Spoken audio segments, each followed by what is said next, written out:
Tu as envie de bâtir une conciergerie à succès? Tu es au bon endroit. Je m'appelle Vanessa Guérin.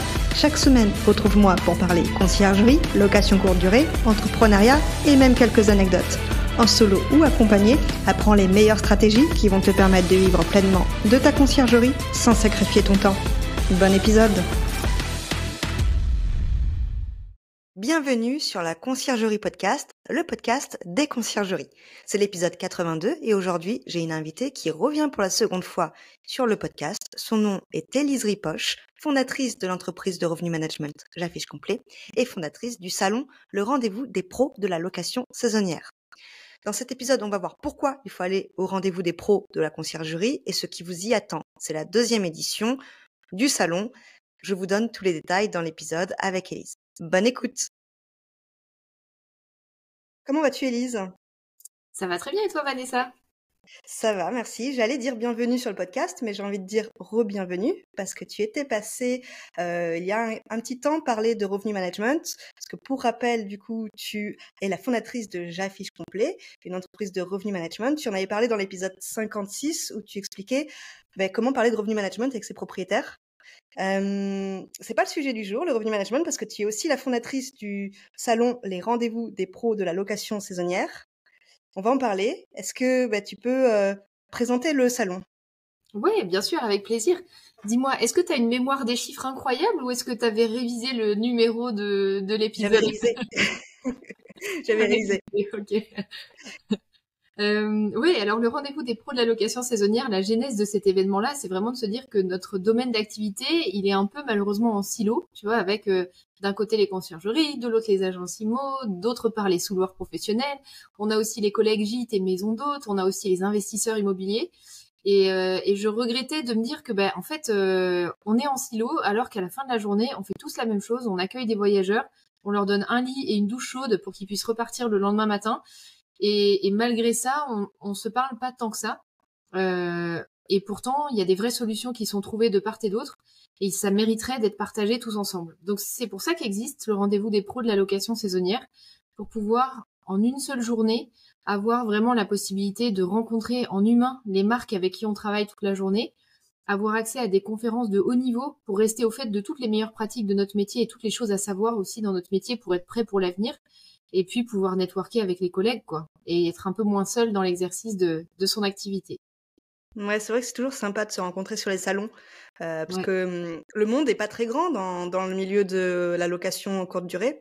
Mais il est un peu spécifique, le salon des rendez-vous des pros de la location saisonnière, parce qu'il regroupe pas que les conciergeries, il regroupe aussi les investisseurs IMO. D'ailleurs, je crois que, je sais pas si toi tu as la mémoire des chiffres, mais est-ce que tu aurais des chiffres de l'année dernière sur 2023? Il y avait beaucoup d'investisseurs IMO de mémoire, non? Alors, les chiffres l'année dernière, oui, on avait, je crois, un peu moins de 30% des personnes qui étaient investisseurs immobiliers. En tout, on était 1300 participants. Cette année, les conciergeries ont surpassé les investisseurs immobiliers. Actuellement, on a un peu plus de conciergeries que d'investisseurs immobiliers. On a aussi beaucoup de sous-loueurs professionnels. Initialement, dans les inscriptions, on avait d'abord des conciergeries, après investisseurs immobiliers et en troisième position gîtes et maisons d'hôtes. Et là, dans la bataille, les sous-loueurs professionnels ont dépassé les gîtes et les maisons d'hôtes. Donc, écoute, voilà, affaire à suivre. Peut-être que les positions vont changer jusqu'à la fin mai, mais pour l'instant, on en est là. Ouais, parce que du coup, tu dis fin mai, on n'a pas dit la date, c'est? Oui, c'est le 31 mai.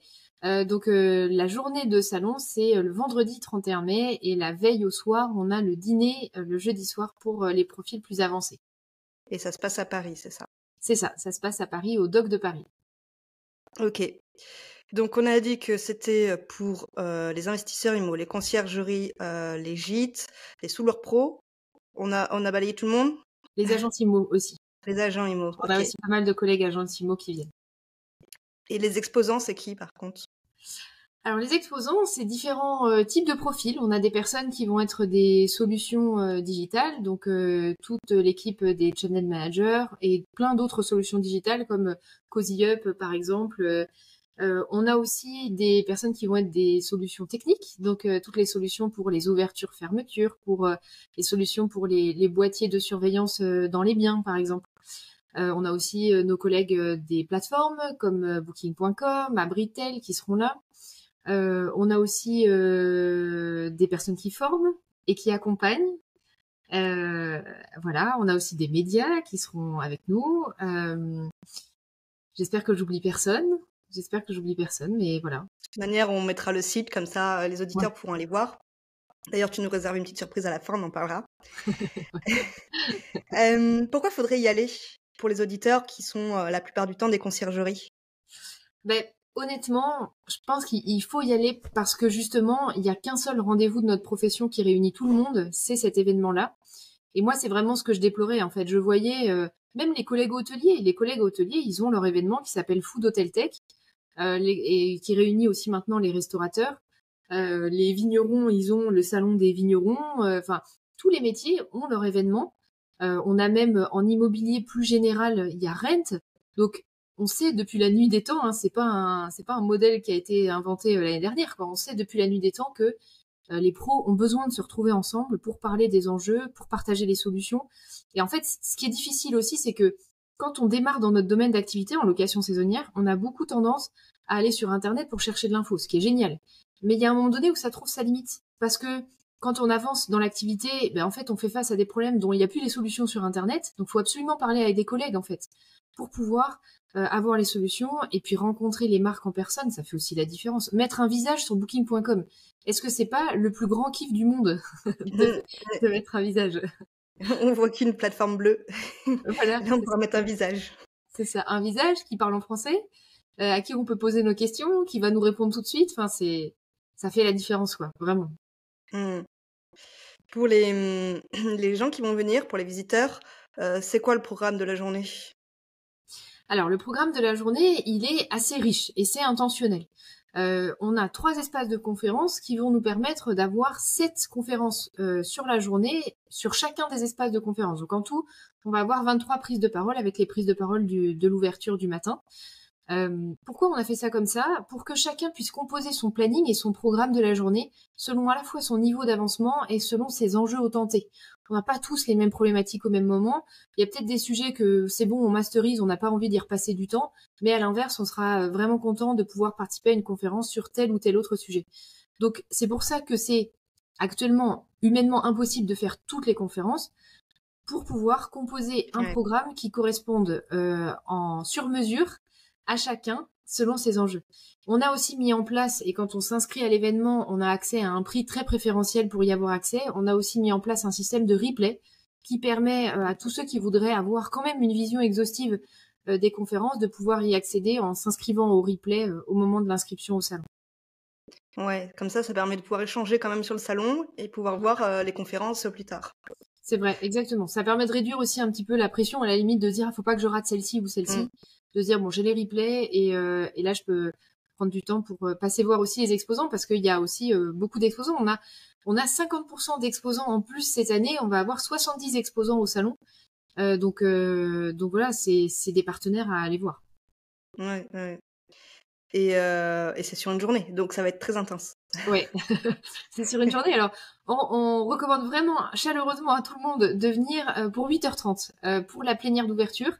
Et ça permet aussi après d'avoir vraiment toute sa journée pour pouvoir rencontrer à la fois les exposants et voir les conférences. Donc c'est pas comme un salon, c'est pas comme le salon du chocolat où on y va après le déjeuner tranquillement à 14h30. On recommande vraiment de se dire que c'est comme une grosse journée de congrès où on y va toute la journée, quoi. Ouais, d'accord. Sans tu l'as déjà mentionné d'ailleurs. J'allais dire sans mentionner les noms des exposants, mais il y aura donc des channel managers, tu disais des outils pour conciergerie. Pour les investisseurs IMO, qu'est-ce qu'ils vont avoir quand ils vont venir sur le salon? Tu veux dire pour les investisseurs IMO plus que les Ouais, conciergeries ou... ouais, par exemple, ouais. Parce que eux, les channel managers, c'est pas trop vraiment leur domaine, ou à moins qu'ils le fassent eux-mêmes, mais Ah, si, les investisseurs IMO aussi, hein. Alors après, c'est vrai que c'est pour ça que on s'appelle vraiment le rendez-vous des pros de la location saisonnière. C'est-à-dire que même quand on est investisseur immobilier, on s'adresse à des investisseurs immobiliers qui prennent vraiment ce sujet-là au sérieux, je vais pas dire un projet professionnel, mais quasiment, parce que c'est des gens qui peuvent avoir évidemment leur activité salariée par ailleurs, mais qui veulent pas s'arrêter juste à un ou deux biens, qui veulent vraiment se développer dans la location saisonnière et qui prennent ça comme une activité professionnelle, en plus d'autres choses possible, mais en tout cas qui prennent ça vraiment comme une activité professionnelle. Le monsieur qui va avoir eu en héritage sa résidence secondaire et qui le met à louer 2 mois dans l'année, ça va pas être une personne qui va être intéressée par notre salon. Donc, tu vois, c'est des personnes qui sont aussi en général intéressées par les channel managers.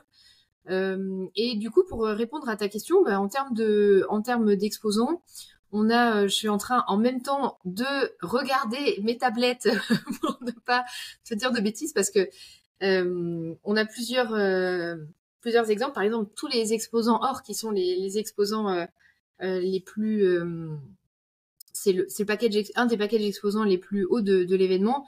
On va avoir Minute, par exemple, pour les boîtiers dans les biens. On va avoir Vapodil pour le ménage écologique. Mon plan IMO pour le fait de faire des biens atypiques. Kinest pour les arrivées et les départs. Investissement locatif pour les investissements. Smiley en tant que channel manager. Cozy Up. Clover sur la Cozy Up pour les ventes additionnelles. Clover sur la comptabilité. Kitty BNB sur les produits dans les biens. VacVac en tant que plateforme. Guesty pour le channel manager, Hits pour les puces de lit et Radio Imo le média. Ok, intéressant. Et j'ai perdu la question que je voulais te poser. Si, j'allais reparler des conférences. Est-ce que tu as le droit de spoiler un petit peu? Oui, j'ai le droit de spoiler un petit peu. Alors en termes de conférences, on m'a posé la question en me disant mais Élise, ça va pas parler que de revenu management quand même. Je dis non, rassurez-vous, c'est pas un événement du revenu management. Ça va vraiment parler de plein de sujets variés. Donc on va avoir en termes de conférences, alors oui, il y aura une intervention par exemple de J'affiche complet sur le revenu management. Mais pas que. Je réouvre aussi mes tablettes. Tu vois, je me suis pas bien préparée à notre échange. On sent bien que là, la fille n'est pas bien préparée du tout.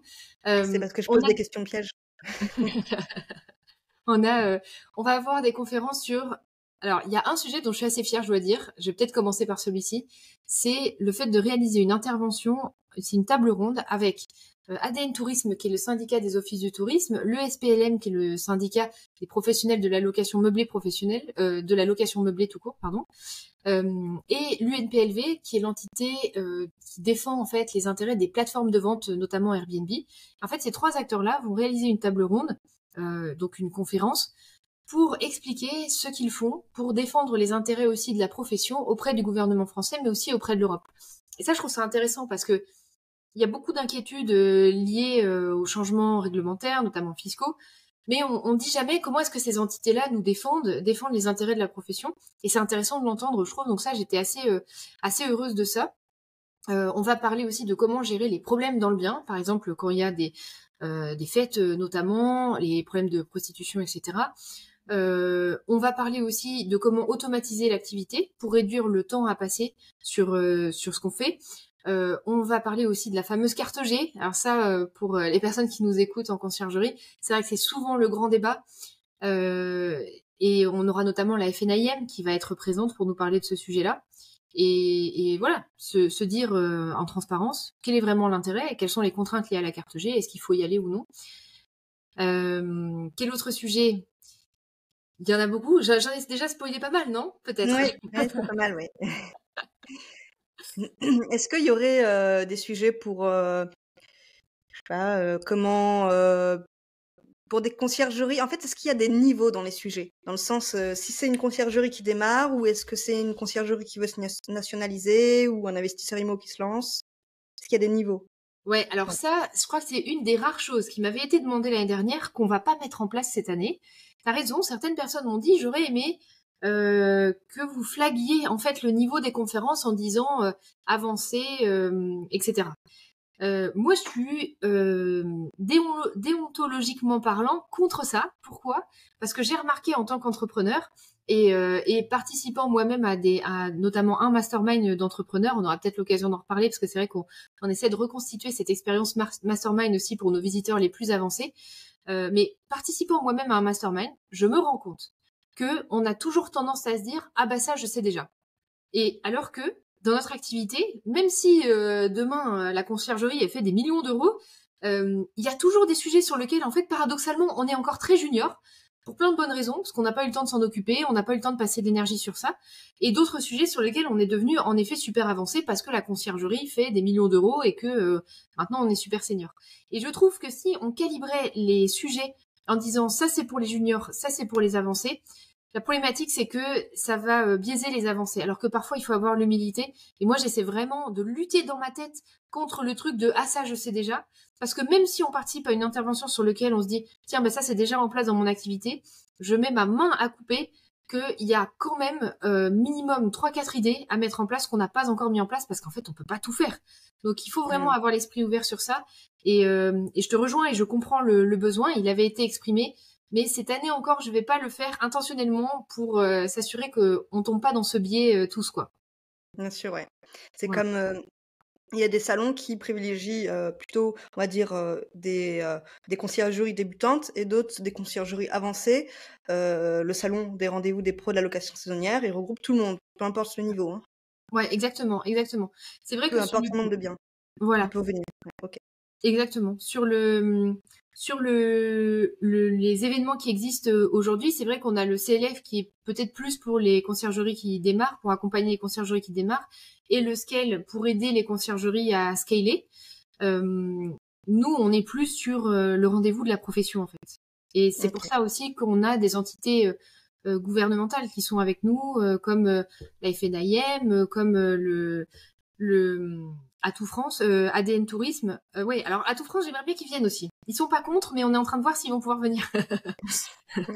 Donc voilà, on travaille à tout ça pour avoir aussi toutes ces entités-là avec nous, quoi. Ouais, OK.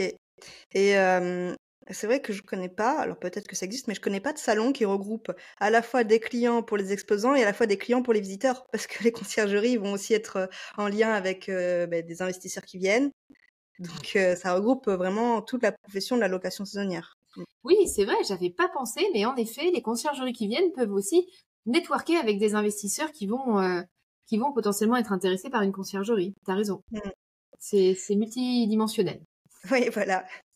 Alors tu m'as dit qu'il y avait des nouveautés par rapport à l'édition de 2023, donc là tu parlais de mastermind, est-ce que tu peux en dire un peu plus? Oui, complètement. C'est vrai il y a pas mal de nouveautés. Ça nous a vraiment tenu à cœur de mettre en place aussi tous les retours qui nous avaient été faits potentiellement.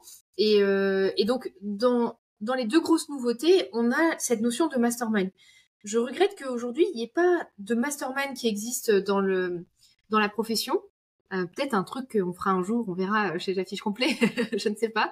Mais en tout cas, ouais, pour donner le contexte, si quelqu'un ne savent pas ce qu'est un mastermind, je comprendrais totalement. Un mastermind, c'est comme une réunion. Souvent, c'est des réunions d'entrepreneurs où en fait, on va travailler ensemble à partager les erreurs qu'on a faites et pour les éviter aux collègues, partager les choses qu'on fait qui fonctionnent et puis aider les collègues sur les problématiques qu'ils rencontrent à ce moment-là. Et c'est vrai je trouve qu'il y a comme on se disait, un stade d'avancement où en fait, il n'y a rien d'autre de mieux que les collègues pour pouvoir avancer sur son Mmh. activité, sur son entreprise, parce que le contenu qu'on trouve sur Internet peut pas être aussi avancé que ça.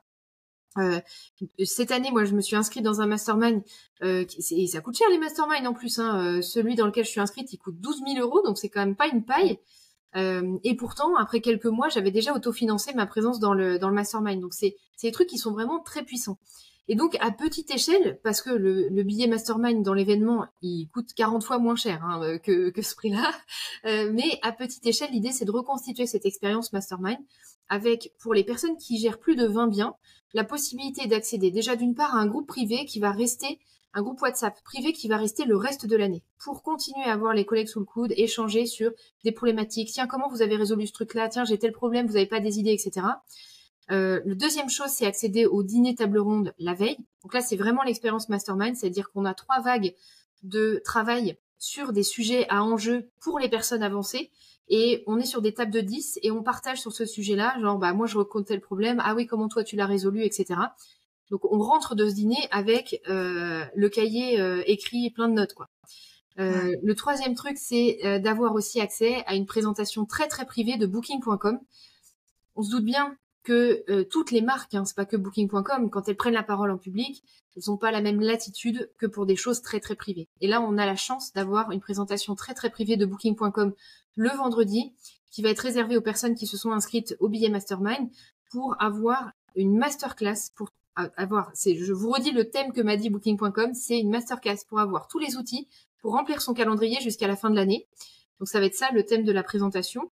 Et puis évidemment, on a accès automatiquement à tous les replays, ce qui permet de passer sa journée du vendredi aussi, pas forcément sous pression pour participer aux conférences, mais plus capitaliser aussi sur les rendez-vous avec les exposants, networker avec les collègues et plein d'autres avantages. On a accès à un espace VIP pour pouvoir aussi continuer à networker dans un cadre plus feutré.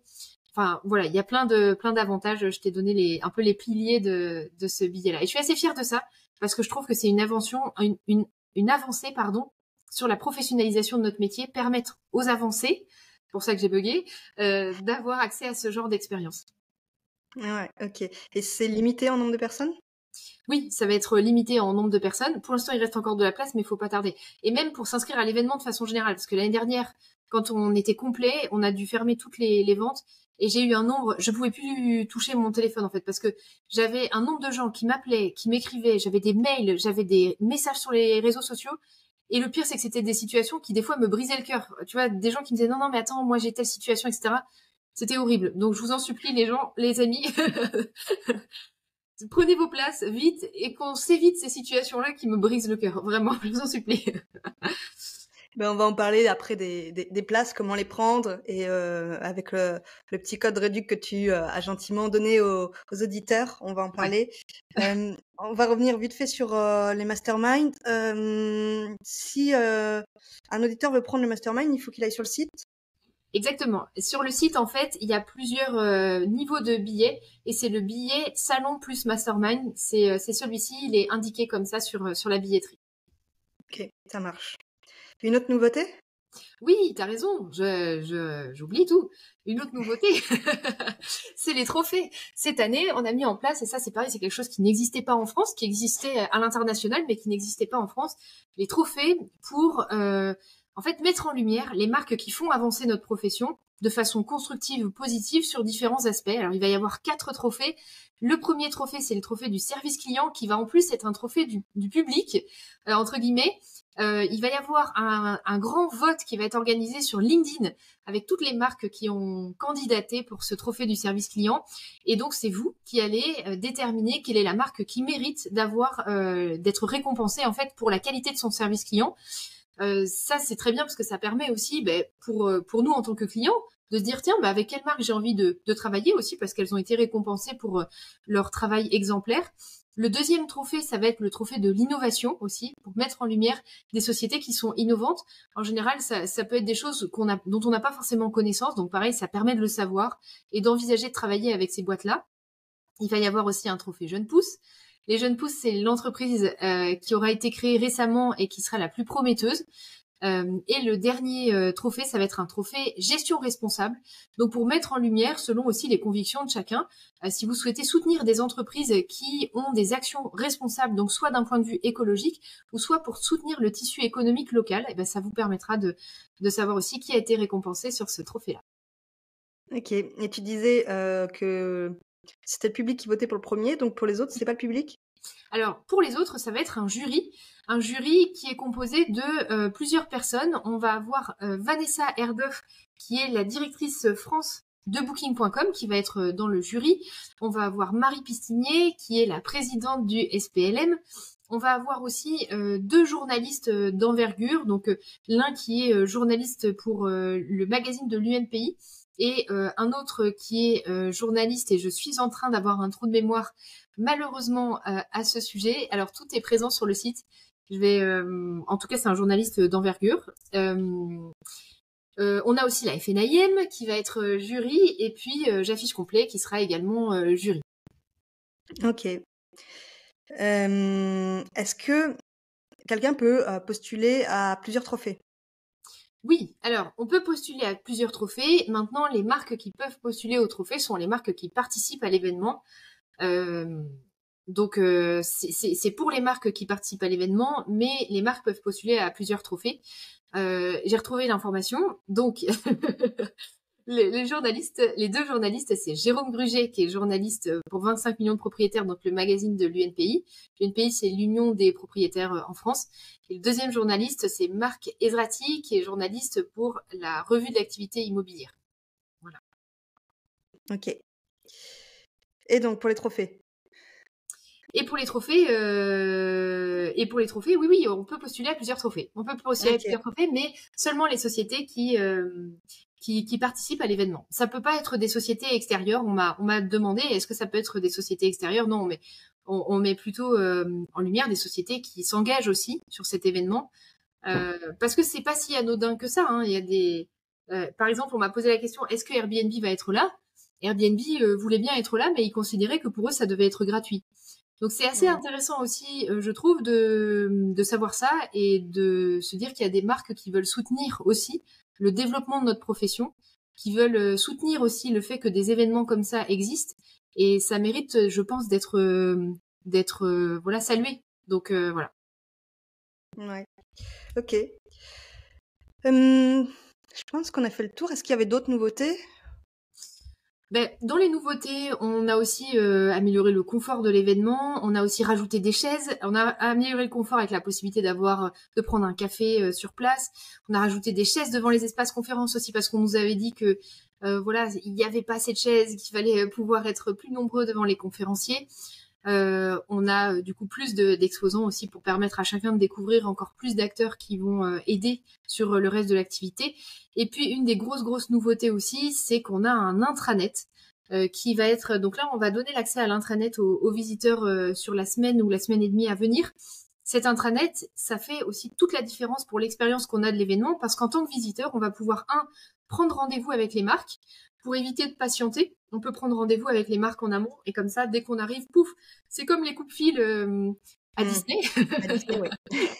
On arrive comme une rockstar, on a tout de suite notre rendez-vous, on est pris et tout ça, on n'attend pas. Et puis, du coup, on gagne du temps aussi pour capitaliser sur la journée. On va aussi voir toutes les offres exposants parce que les exposants nous font le plaisir de proposer des offres spéciales aux visiteurs dans le cadre de l'événement. Donc, on va pouvoir anticiper un petit peu son shopping et regarder quelles sont les offres qui sont proposées par les exposants pour voir avec qui on aurait envie de signer dans le cadre de l'événement pour profiter des promotions. On va pouvoir aussi commencer à networker avec les collègues, donc ça c'est cool de pouvoir commencer à échanger un peu, se dire tiens on va se voir et tout. Et voilà, je crois que je n'oublie rien sur l'espace exposant. Je me posais la question pour quelqu'un qui est venu l'année dernière. Est-ce qu'il a tout intérêt à venir cette année ou est-ce que c'est les mêmes exposants? Alors, c'est une très bonne question. C'est d'ailleurs une question qu'on a posée aux visiteurs sur le sondage satisfaction juste après l'événement la première fois. Les visiteurs, on leur avait demandé, pensez-vous pertinent de revenir aux prochaines éditions? Et on a eu 4,4 sur 5 sur ça. C'était vraiment une très bonne note. C'est-à-dire qu'il y avait vraiment une immense majorité des personnes qui disaient oui, ce sera pertinent de revenir aussi aux prochaines éditions, même si je suis venue à cette édition-là. Et c'est vrai que ça l'est parce qu'en fait, les exposants changent. Il y a beaucoup plus d'exposants, mais surtout, ils sont aussi différents. Alors, il y en a qui étaient déjà là l'année dernière. On a eu un bon taux de retour des exposants de l'année dernière par rapport à cette année, parce que les exposants étaient très contents. Mais il y en a aussi beaucoup d'autres. Pour les conférences, les sujets vont être tous différents aussi. Donc ça, c'est pareil. Et puis en une année, il s'est passé des choses. Donc il y a d'autres enjeux aussi sur notre profession. Donc oui, incontournable de venir. Pour moi, c'est le rendez-vous à pas rater chaque année, quoi. Pour rester au fait, même si on est avancé, il se passe quand même beaucoup de choses dans notre domaine d'activité. Donc pour rester au fait des informations, il faut pas se déconnecter, quoi. Faut rester connecté. Ouais, c'est un secteur qui évolue tellement vite ces dernières années que, en Ouais. fait, une fois par an, c'est presque pas suffisant. Heureusement qu'il y a plusieurs salons, mais Ouais. c'est vrai qu'il faudrait au moins rencontrer les acteurs majeurs du secteur au moins une fois par an. C'est vrai. Ouais. Ok, on peut s'inscrire jusqu'à quand? Ben en fait, on peut s'inscrire jusqu'à ce que ce soit complet. Je sais pas à quelle date ça va pouvoir être, ça va être complet cette année. C'est pour ça. On peut s'inscrire jusqu'à ce qu'on doive fermer les inscriptions. Pour l'instant, on peut encore je suis pas inquiète pour les 2 prochaines semaines, quoi. Mais c'est vrai que comme on a tous, c'est normal, une nature qui nous emporte vers la procrastination. On est tous comme ça, c'est normal. On a tellement de choses à gérer. Je pense qu'il vaut mieux le faire maintenant pour être sûr. Ok. J'ai vu qu'on réservait sa place sur rendez-vous-location-saisonnière.com. Ouais. Et tu as gentiment proposé un code de réduction pour les auditeurs qui écoutent le podcast. C'est Oui. Vanessa24 et ils auront droit à moins 15%. Je le mettrai dans la description. Donc, merci pour eux. C'est très gentil. Il y aura aussi un petit jeu concours qui va être mis en place pour gagner sa place. J'ai pas encore les modalités. Ce sera mis en place dans les prochains jours. Donc, ce sera sur Instagram. Donc, pour ceux qui voudront peut-être essayer de gagner leur place, il faudra aller sur Instagram. On se verra sur place parce que je serai présente à l'événement. Je serai au stand de Affiche Complet. Et vous pourrez... Pardon ? Et ce sera un immense honneur de t'avoir avec nous, Vanessa. C'est avec plaisir. Plaisir partagé. Voilà, je pense qu'on a tout dit. Est-ce que tu voudrais rajouter quelque chose ? Peut-être une chose auquel j'ai pensé quand tu parlais du code promo à moins 15%, il est aussi valable sur le billet Mastermind. Donc, c'est aussi possible d'en profiter sur le billet Mastermind. Ok, c'est billet salon et Mastermind. Ok, je vois. Voilà, c'est ça. Le billet salon et... Il y a 3 types de billets, je vois. Billet salon et Mastermind, billet salon et formation. Voilà, c'est ça. Oui, okay. Et la question qu'on m'a posée aussi récemment, c'était de dire, moi, j'ai pas 20 biens, du coup, qu'est-ce que je fais ? Quand on n'a pas 20 biens, on peut tout à fait prendre le billet salon, qui n'amoindrit pas du tout l'expérience, puisque avec le billet salon, on a accès à tous les exposants et on a accès à toutes les conférences. Donc, c'est vraiment l'expérience de l'événement en elle-même, quoi. Ok, ouais, c'est parce que du coup, c'est bien, il y a accès aux conférences, peu importe son billet. Voilà, exactement. Ok. Exactement. Eh bien, merci pour toutes ces infos. Je recommande aux auditeurs d'y aller parce que du coup, c'est bien de s'informer, surtout sur les réglementations. C'est la chose, je trouve, où il manque le plus d'informations dans le secteur. Du moins, on a des informations, mais on ne sait pas trop si c'est des informations vérifiées. Donc, ça peut être intéressant de partager avec les acteurs qui seront sur place pour en parler. J'imagine qu'il y aura une conférence là-dessus. Tu l'as dit d'ailleurs, il y avait une table ronde. Donc, parfait. Merci à toi, Élise. Merci à toi, Vanessa. Merci pour l'invitation. Et puis, voilà, si vous voulez rencontrer Vanessa en chair et en os, c'est le moment, quoi. C'est votre occasion, les amis. On se verra sur place, Élise. À bientôt, alors. À bientôt. Et pas si vite, tu as apprécié cet épisode ? Tu peux le partager à ton entourage ou encore mieux, laisser un avis 5 étoiles sur ta plateforme d'écoute préférée et un commentaire. Je te dis à bientôt.